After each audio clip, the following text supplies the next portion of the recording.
Next part. वहाँ चारों तरफ खतरा ही खतरा था। कभी भी दुश्मन की गोली से काम तमाम हो सकता था। लेकिन भारत के वो वीर मौत को भी मुंह चढ़ाने में लगे थे। हिमपात शुरू हो गया था। बर्फ के सफ़ेद फाए रुई की तरह गिर रहे थे। पहाड़ की चोटियों को बादल ने ढक लिया था। ठंड कम हो गई थी।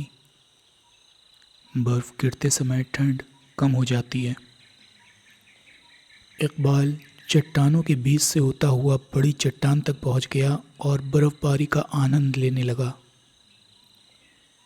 चारों तरफ सन्नाटा था, मौत का सन्नाटा, जो आने वाले किसी भयंकर तूफान का संकेत था।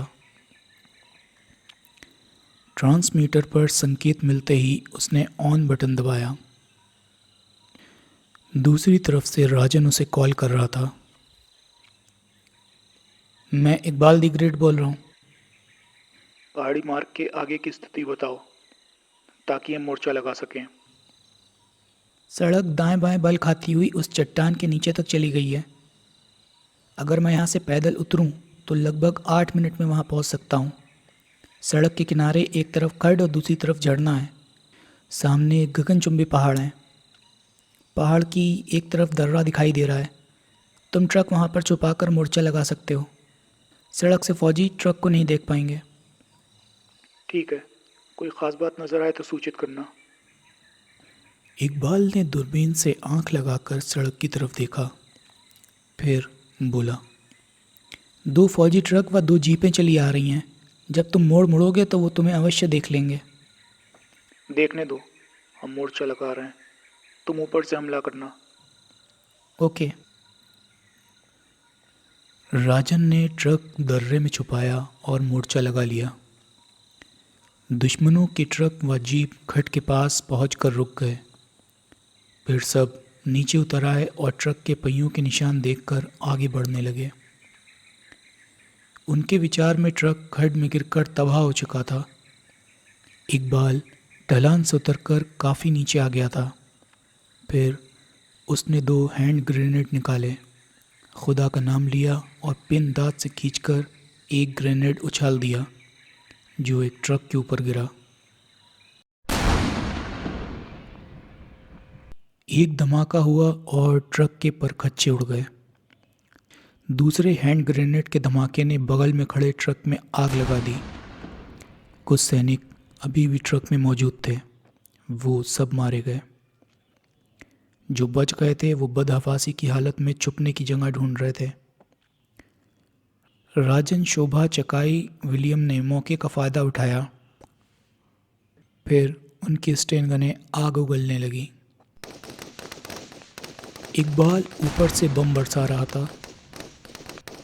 पवन व सलीम भी वहाँ पहुँच गए थे। उनकी स्टेन गन भी आग उगलने लगी थी। हमला चूंकि अचानक और 3 तरफ से हुआ था, इसलिए चीनी समझ ही नहीं पा रहे थे कि वो किधर फायरिंग करें। फिर वो इधर उधर फायरिंग करते हुए भागने लगे। अधिकतर गोलियों और बमों का शिकार हो गए थे। कई जिंदा ही खड्ड में जा गिरे थे।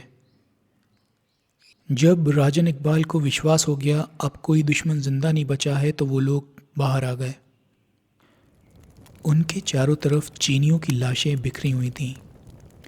एक ट्रक जल रहा था, दूसरे के परखच्चे उड़ चुके थे। शोभा बोली, राजी, ये हमारी दूसरी फतह है। अभी तो शुरुआत है।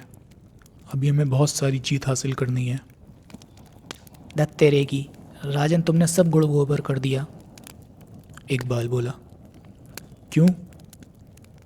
मुझे लगा था तुम शोभा को शब्बू जी बोलोगे, जैसे मैं सलमा को प्यार से सल्लो जी बोलता हूँ। ये जंग का मैदान है प्यारे, प्यार का नहीं। राजन ने मुस्कुराते हुए कहा। शोभा ने राजन की तरफ देखा, फिर ठंडी आह भरकर रह गई, क्योंकि वो वर्षों से सपना संजोए बैठी थी कि उसका राजी एक बार उसे प्यार से शब्बू बोले, तब वो समझेगी उसका जीवन सफल हो गया। लेकिन उसका पत्थर दिल अभी तक पिघल नहीं सका था। फिर राजन के आदेश पर सारे चीनियों की लाशों को जीपों व जले हुए ट्रक में भरकर खड्ड में धकेल दिया गया। हथियार उन्होंने अपने कब्जे में कर लिए थे।